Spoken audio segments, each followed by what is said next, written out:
Selamat malam teman-teman semuanya. Untuk pertemuan pada malam ini ya, ini merupakan pertemuan terakhir, jadi pertemuan ke-15,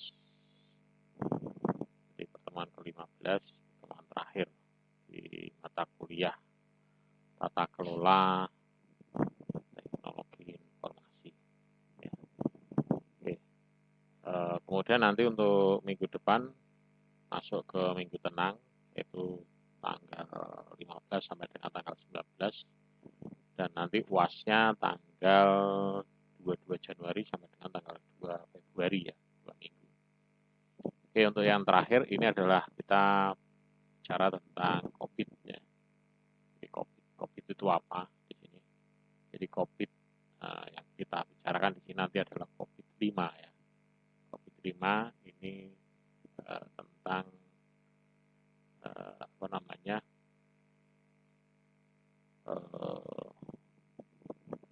Frameworknya. Jadi ini dia cukup membantu perusahaan untuk menciptakan nilai optimal ya dari TI dengan menjaga keseimbangan antara manfaat dan mengoptimalkan tingkat risiko dan penggunaan sumber daya. Jadi dia di sini membantu keseimbangan COVID ini. Ya. Nah, COVID-5 ini membuat informasi dan teknologi ini saling berhubungan.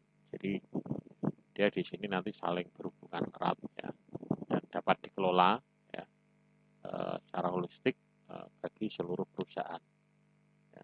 Jadi mengambil seluruh tanggung jawab bisnis dan fungsional, ya, memperhatikan kepentingan TI terkait stakeholder internal dan eksternalnya. Nah, prinsip dan kemampuan COVID-5 ini dapat diterapkan pada perusahaan yang punya skala kecil sampai dengan skala yang besar, ya, baik swasta, pemerintah, ataupun yang non-profit ya, dan juga mungkin di sektor-sektor layanan publik. Nah, tapi ini memang bergerak untuk di IT ya, COVID ini untuk di bidang IT. Ya. Selain IT mungkin ada apa namanya untuk standar ISO ya gitu. Jadi kalau ini salah satunya untuk ini. Kemudian COVID-5 enabler di sini ya. Di sini merupakan prinsip ya, prinsipalnya, polisi dan frameworknya. Nah, di antaranya nanti di sini ada proses, kemudian organisasi struktur ya, itu. Kemudian ada lagi untuk kultur, etik dan behavior ya. Kemudian yang kelima ini information. Kemudian yang keenam ini ada service infrastruktur dan aplikasi. Service infrastruktur dan aplikasi. Kemudian yang ketujuh ini people, skill dan kompetensi ya. Jadi di sini ada yang ketujuh ini adalah nanti untuk ini apa namanya SDM-nya ya, people, skill dan kompetensinya ya. Nah, di sini enabler-nya ya COVID-5 di sini. Nah, kemudian di sini untuk komplit bisnis ya framework-nya. Di sini kalau kita bisa lihat secara komplit ya framework-nya. Di antaranya di sini ada mulai dari COVID-1, COVID-2, COVID-3, COVID-4 dan COVID-5 ya. Nah, sementara yang kita bahas di sini adalah yang COVID-5 ya, karena yang terbaru. Dia mencakup government dan enterprise IT. Dan sementara yang COVID-5 di sini IT government, COVID-3 manajemen, COVID-2 kontrol, COVID-1 audit ya. Nah, perbedaannya antara COVID-5 dan COVID-4 ini mempunyai beberapa perbedaan, terutama dalam pembagian domain dan aktivitas proses kerjanya. Jadi proses kerjanya, domainnya, pembagiannya.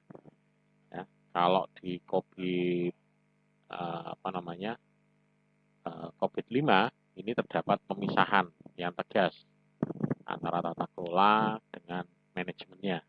Jadi di COVID 5 ini pemisahannya jelas.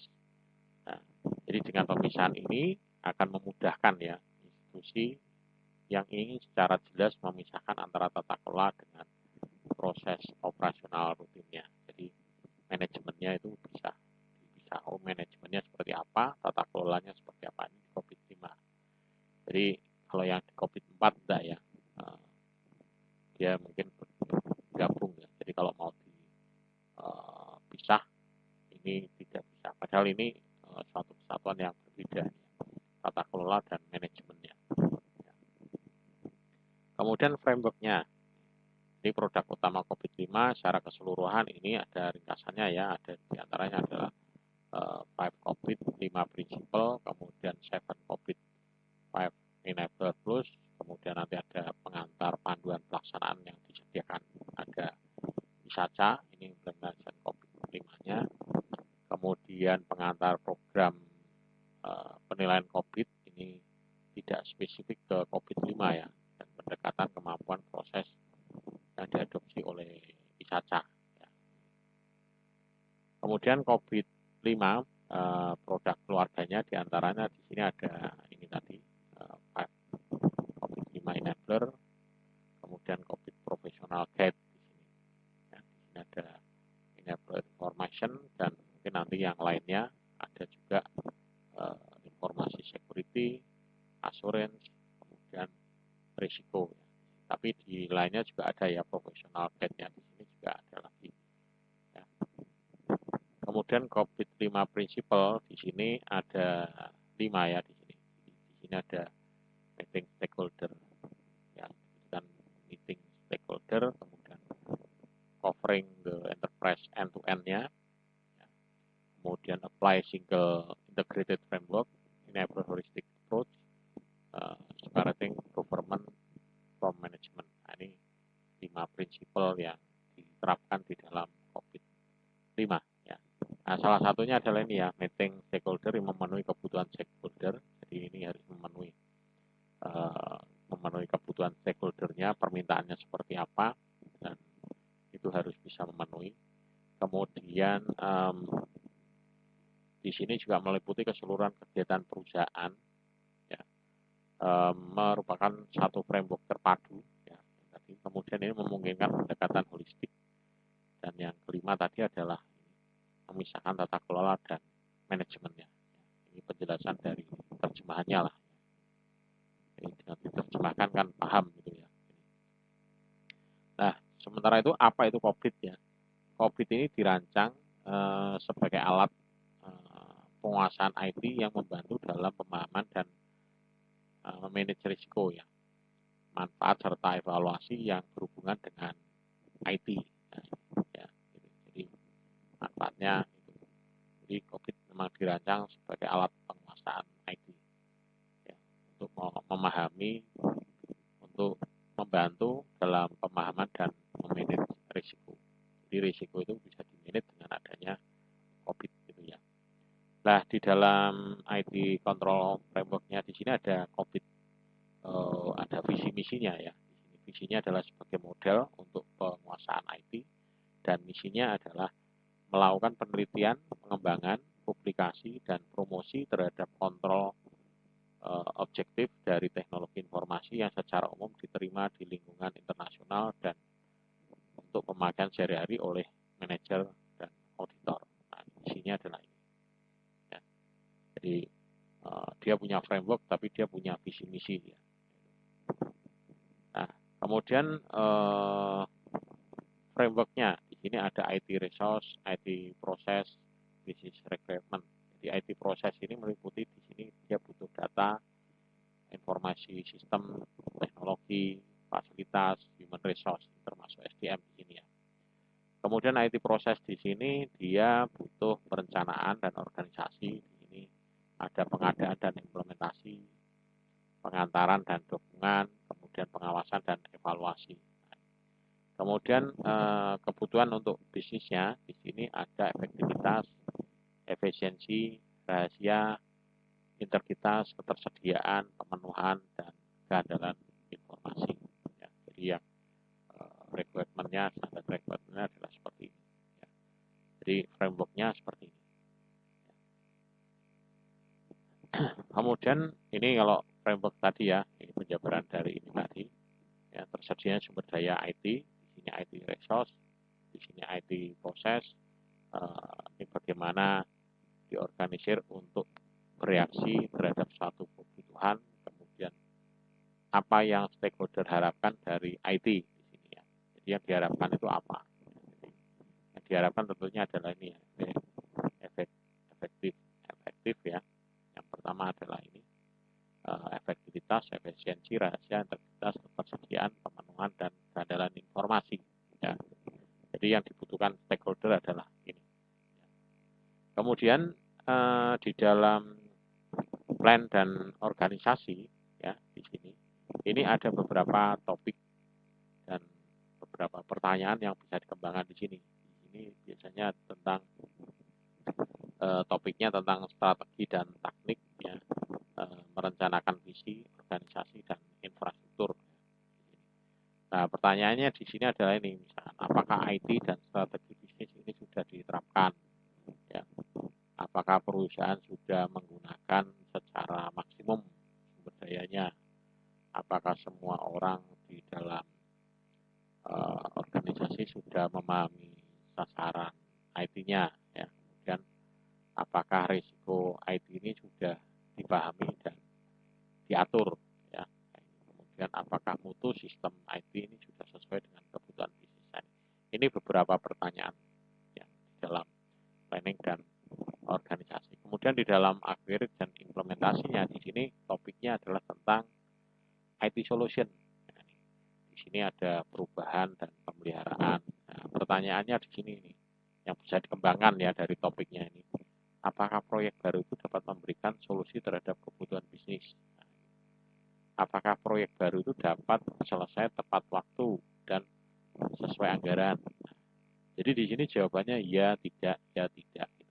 Ya karena ini sifatnya adalah nanti bentuknya akan ada kuesioner. Jadi kita itu dalam merancang COVID itu frameworknya adalah ini. Tapi isi pertanyaannya ini kadang juga berbeda ya. Jadi pertanyaannya mungkin berbeda antara satu dengan perusahaan yang lain ya. Tapi hampir mirip. Nah, gitu. Jadi membuat kuesioner seperti ini. Nah, pertanyaan ini dirancang oleh si auditor dan nanti dijawab oleh stakeholder. Semakin jujur dia menjawab, itu hasilnya akan semakin valid, bagus ya. Jadi ibaratnya kayak seorang dokter ya, dokter atau mungkin tidak usah dokter lah, kita bicara tentang komputer ya. Anda nyervis komputer, pasti Anda ditanya ya keluhan komputernya apa. Tapi kalau Anda tutup-tutupi, ya nanti permasalahannya tidak akan terbongkar dengan sempurna. Jadi mestinya harus di apa namanya di ini secara apa namanya secara terus terang. Oh ini kemarin dipakai ini, oh kemarin ini jatuh komputernya, oh ini kemarin habis diformat, nah, oh ini kemarin habis ini. Nah, ya. Jadi dengan seperti itu maka audit analisanya akan semakin bagus ya. Jadi dia menganalisanya akan lebih tepat gitu ya, menganalisanya. Jadi bisa dianalisa dengan tepat karena adanya informasi yang cukup ya kayak gitu. Tapi beda kalau misalkan udah kemarin udah dipakai gini kan, tapi kenyataannya seperti itu. Nah, itu malah menyulitkan ya. Menyulitkan auditor atau mungkin orang yang membantu memecahkan masalah. Sebetulnya dengan kita melakukan jujur itu nanti permasalahan akan bisa teratasi. Ya. Jadi jangan kalau misalnya, ibaratnya kalau kampus itu ya apa namanya akreditasi. Akreditasi, wah nilainya digawe sing api-api, diadakan. Ya. Tapi pada kenyataannya tidak sesuai. Nah itu kan kalau di kampus itu namanya akreditasi. Ya, akreditasi. Itu bisa juga ya. Menggunakan pendekatan menggunakan COVID juga bisa, terutama untuk labnya apakah softwarenya sudah menggunakan software license semua atau tidak, komputernya speknya berapa. Nah, itu kemudian aplikasinya itu nanti disesuaikan dengan mata kuliahnya. Mata kuliahnya ada misalnya kayak Pak Priadi itu ngajar itu apa namanya apa misalkan ngajar GIS, nah itu sistem informasi geografis, nah itu spek hardware-nya berapa, nah itu maksudnya diaudit misalkan, oh ini tidak bisa ini komputernya speknya kayak gini, masuk mau ngajar GIS, nah, nggak mungkin bisa terlaksana. Nah, misalkan saya ngajar server, komputernya speknya kayak gini, mengajar ada mata kuliah server, nggak mungkin ini bisa dilaksanakan. Nah seperti itu. Jadi ya seperti itu. Jadi dengan seperti itu tujuannya adalah nanti ada solusi perbaikan. Oh ini belum sesuai, oh ini sudah pas, jadi solusinya ini sudah sesuai. Oh ini perlu diadakan ini lagi supaya meningkat. Sama juga dosen. Oh dosennya ini masih rata-rata kok masih S1 semua, ini harus di-upgrade, harus kuliah lagi. Oh iya, buktinya apa? Oh sudah ada progres, masih kuliah S2, kuliah lagi S3, gitu. Ya. Nah itu penting kayak gini. Jadi karena apa? Ini dipakai untuk menjaga ini apa namanya? Menjaga mutu. Ya, itu, ya, mutu baik itu mutu pelayanan, mutu kualitas, ya, hasilnya, mutu produknya. Nah, kalau kamus ya mutu lulusannya. Jadi lulusannya ya bisa bagus itu, qualified gitu. Nah, jadi kalau memang mau diterapkan benar-benar memang ini, ya. Kemarin saya di mana ya? Kantor pemerintahan itu mulai mau menggunakan ISO berapa itu saya lupa. Tapi dia juga komitmen karena ya itu dukungan dari pemerintah. Jadi spek komputernya minimal berapa, operating sistemnya harus asli, ya. Kemudian kalau di situ menggunakan aplikasi, ya, misalkan Office, tapi kalau aplikasi Office itu tidak ada, karena mereka rata-rata aplikasinya sudah berbasis web, ya buat sendiri. Jadi yang dibutuhkan hanya lisensi sistem operasinya saja, lisensi sistem operasi dan mungkin antivirus, sudah itu aja. Jadi cukup itu saja. Kemarin kan ngobrol-ngobrol sama saya bilang, Pak, belinya jangan yang OEM, belinya yang open license. Jadi kalau OEM itu melekat pada hardware-nya. Jadi dan belinya harus satu paket dengan komputer barunya. Dan license-nya tidak bisa dipindahkan, dia melekat pada hardware-nya. Hardware-nya rusak, ya sudah, license-nya hilang. Memang murah gitu, OEM. Tapi ya sama seperti laptop ya dulu. Laptop itu yang punya license itu kan laptop itu OEM. Tapi ada lagi yang open license. Open license itu berarti dia itu nanti pembeliannya itu berdasarkan call, client access license. Nah, jadi berdasarkan kliennya. Jadi nanti dihitung jumlah komputernya berapa, jumlah pegawainya berapa. Nah, itu nanti bisa dihitung, kemudian nanti untuk license-nya itu berapa. Nah, itu baru komputer ya, infrastruktur komputer. Belum nanti tentang ini apa namanya akses. Aksesnya itu harus tidak boleh hanya ada anak tangga, tapi harus ada track untuk jalur roda, kursi roda, itu harus ada seperti itu. Kemarin sempat saya baca salah satunya itu. Kemudian SDM-nya kalau tidak salah satunya di situ harus ada bahasa ya, selain dia menguasai bahasa asing, kemudian ada juga yang ada menggunakan bahasa isyarat. Nah, harus ada menggunakan bahasa isyarat. Ya, kalau misalkan ada ya datang, ya kalau dia datangnya sama pendampingnya, tapi kalau sendirian kan, tapi rata-rata biasanya kalau itu dia ada pendamping. Nah ini kebutuhan-kebutuhan ini dan pertanyaan-pertanyaan ini nanti dikembangkan. Kemudian delivery dan support juga sama. Layanan, pengantaran, dukungan proses ini ya topiknya ya pengelolaan sistem aplikasi. Nah, contoh jenis pertanyaan ini, nah, apakah layanan IT memberikan sesuai dengan prioritas bisnisnya? Ya, jangan-jangan IT-nya ini hanya beli berdasarkan mengikuti trennya saja, bukan karena prioritas bisnisnya. Padahal sebetulnya bisnisnya misalkan menggunakan komputer, katakanlah komputer dual core itu udah cukup gitu ya, itu asalkan masih normal jalan itu cukup, itu sebetulnya udah cukup. Tapi karena ada tren baru ya, teknologi baru ini maka dia harus beli. Apakah seperti itu? Apakah biaya IT dapat dioptimalkan? Nah, kayak kemarin tuh ya yang di debat presiden kemarin itu kan bicara tentang alat pertahanan ya, alat pertahanan. Kenapa kok alat tidak anggarannya tidak dinaikkan? Nah, kenapa kok belinya kok istilahnya memenuhi peralatan-peralatan yang zaman dulu, seolah-olah kita mau menghadapi perang. Nah, padahal kita itu sebetulnya ya, peralatan-peralatan tempur kita itu sebetulnya sekarang itu adalah peralatan-peralatan IT sebetulnya. Semuanya basisnya IT. Jadi kalau mau dikembangkan ya peralatan IT, drone, kayak gitu.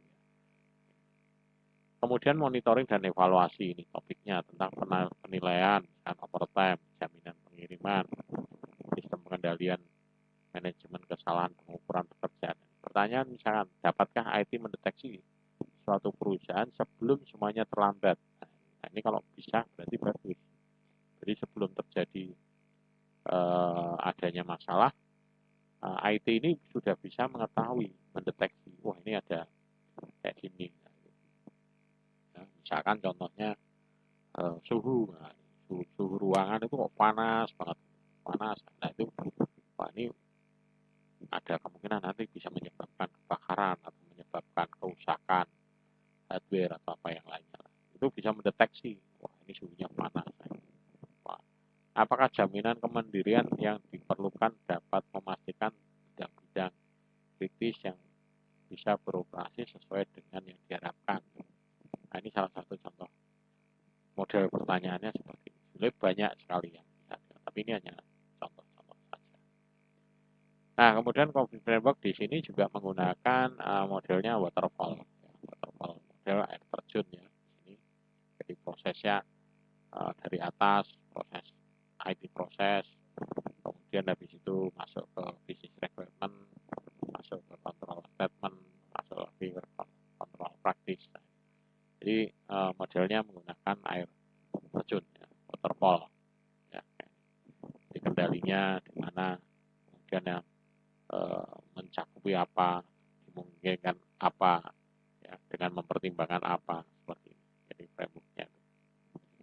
Kemudian framework yang lebih detail lagi di sini business object di sini bergerak mulai dari IT resource. IT resource-nya termasuk di sini ada data, aplikasi sistem, teknologi, kemudian fasilitas, people ya, SDM-nya ya. Nah, di sini kemudian dari IT resource di sini berkembang ke yang tadi ya, plan dan organize.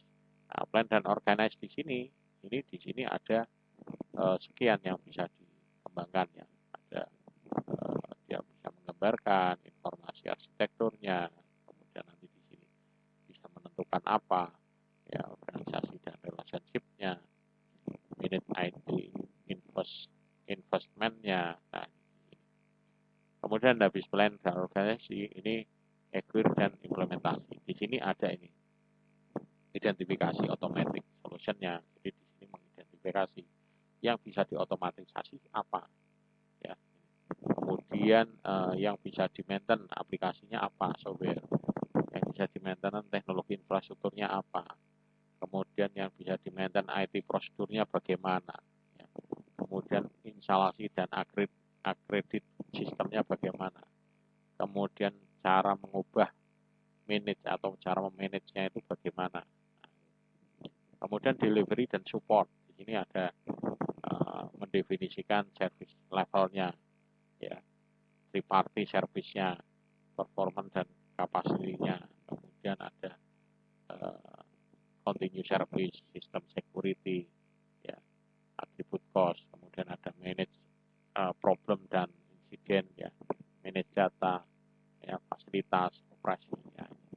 Kemudian monitoring dan evaluasi. Monitoring dan evaluasi di sini ada monitoring proses, kemudian akses internal control, kemudian independent assurance, ya, kemudian independent audit. Nah ini semuanya ini masuk ke dalam ini frameworknya, ya, COVID frameworknya. Nah, dari masing-masing ini, ya, prosesnya ini juga dilengkapi, ya, dengan konsep kontrol, sehingga kerangka kerjanya ini akan menyediakan keterkaitan yang jelas antara kebutuhan tata kelola TI, proses TI, dan objek kontrolnya. Jadi di dalam sini, ya, COVID, ya, ini jadi akan mendukung, ya, tata kelola TI dan menyediakan kerangka kerja yang memastikan bahwa TI ini selaras dengan kebutuhan bisnis dan TI mendukung bisnis dengan lebih baik dan mampu memaksimalkan manfaat penggunaan sumber daya TI yang bertanggung jawab serta risiko TI yang dikelola dengan tepat. Nah, jadi COVID itu bisa untuk memastikan bahwa wah berarti ini penggunaan TI ini cocok. Nah, kadang kan perusahaan kadang wah ngapain beli komputer, ngapain beli server, ngapain punya ini, ngapain punya ini. Nah, tapi dengan adanya COVID ini berarti membuktikan bahwa ternyata TI ini perlu, segala sesuatunya perlu di manage, ya, menggunakan teknologi informasi, ya. Dan sekarang sudah terbukti, ya, hampir semuanya itu sekarang sudah menggunakan jasa teknologi informasi, ya, dalam pengambilan keputusan, kemudian dalam sistem operasi, ya, itu juga semuanya sudah menggunakan teknologi informasi. Nah, proses-proses TI yang didefinisikan dalam kerangka COVID ini akan mendukung, ya, pemenuhan fokus area yang berbeda-beda dalam tata kelola TI. Sehingga dia dalam tata kelola TI itu kan banyak, ya, fokusnya banyak macam-macam. Sehingga dengan adanya proses TI ini, dengan mendefinisikan itu tadi, ya, maka akan bisa fokus, ya, penilaiannya kemana, arahnya kemana. Ya, gitu. Nah, dukungan ini bisa dikelompokkan, ada dukungan primer dan dukungan sekunder, ya. Nah, jadi dukungan primer mana, dukungan sekunder mana, ini bisa dikelompokkan. Nah, kode-kode ini ada PO1, PO2, PO6, PO7, PO8, ada A1, A2, DS1, ME3, ME4. Nah, ini diambil dari ini tadi, framework ini tadi. Nah, PO1, PO2, nah, masuk.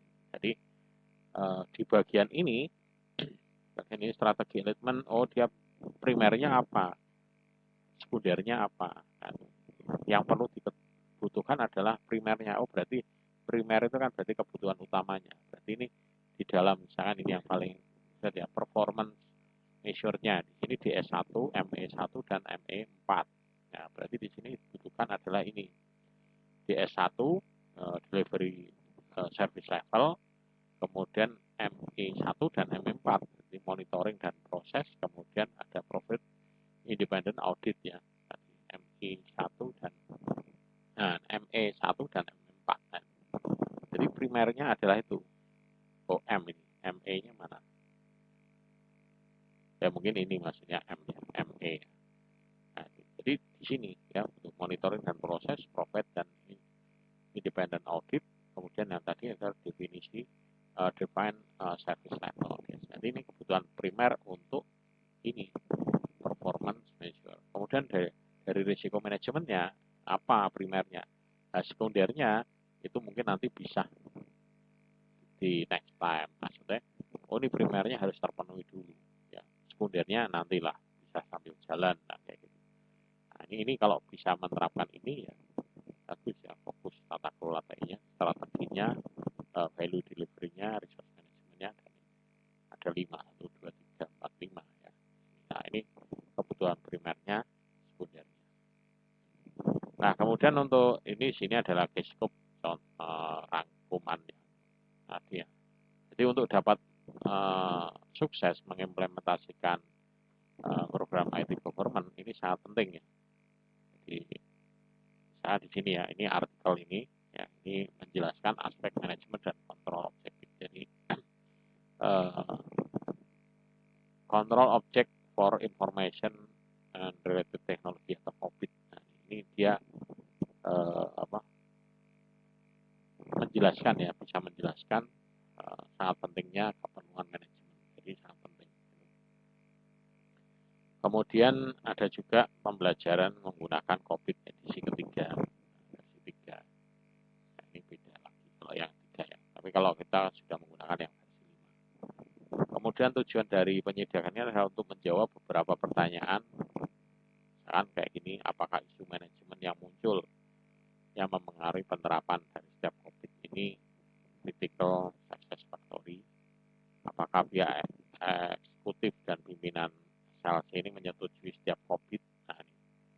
Lihat ini, apakah pihak fakultas atau staf SLC ini patuh pada setiap COVID?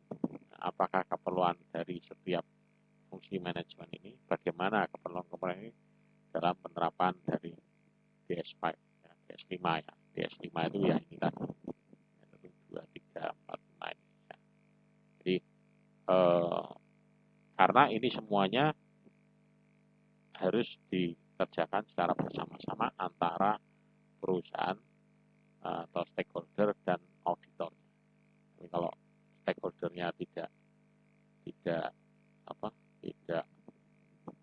bersedia atau tidak bersedia untuk membuka diri ya, informasinya ya jawaban dari auditor ya sudah ya seperti itu ya, yang tidak bisa tidak bisa diperbaikan. Ya lebih baik tahu apa adanya itu daripada istilahnya kita punya embel-embel ya, ibaratnya kayak kuliah lah.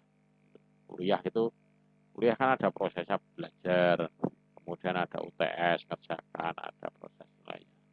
Tapi kalau kuliah tidak ada prosesnya seperti itu, tahu-tahu wisuda dapat ijazah, mungkin sekarang mungkin tidak apa-apa, wah aku sudah dapat gelar ijazah ya. Tapi ya, bagi Anda yang misalkan yang belum bekerja ya, tapi kalau yang sudah bekerja mungkin kan sementing ijazah. Tapi kalau yang belum bekerja itu berat ya, gitu. Istilahnya apa ya, songgone abot, nah, gitu. Orang Jawa bilang aku kok dapat ini ya mata kuliah tata kelola dapat nilai A ya gitu. Padahal saya tidak bisa apa-apa, nah, bingung lah gitu ya. Ketakutannya apa, nanti pada saat bekerja di tes wawancara, wah kamu pinter gitu ya. Kalau mungkin di perusahaan swasta tidak ada masalah, tapi kalau ngelamarnya sebagai dosen itu ya, dilihat transkripnya, wah Pak Tony ini mata kuliah ini dapatnya A, ngajar ini ya, waduh ngajar itu, padahal dulu saya tidak tahu Pak, tahu-tahu dapat A lah ya, gitu kan ya, berarti kan bisa dipertanyakan kan. Nah dulu gimana kuliahnya, kok ini bisa ditranskripnya nilainya A, tapi suruh ngajar ini kok tidak mau, tidak bisa. Nah, jadi audit itu sama seperti itu, audit seperti kita itu. Jadi kalau misalnya kita tidak jujur dalam itu ya malah menjadi ketakutan sendiri nantinya,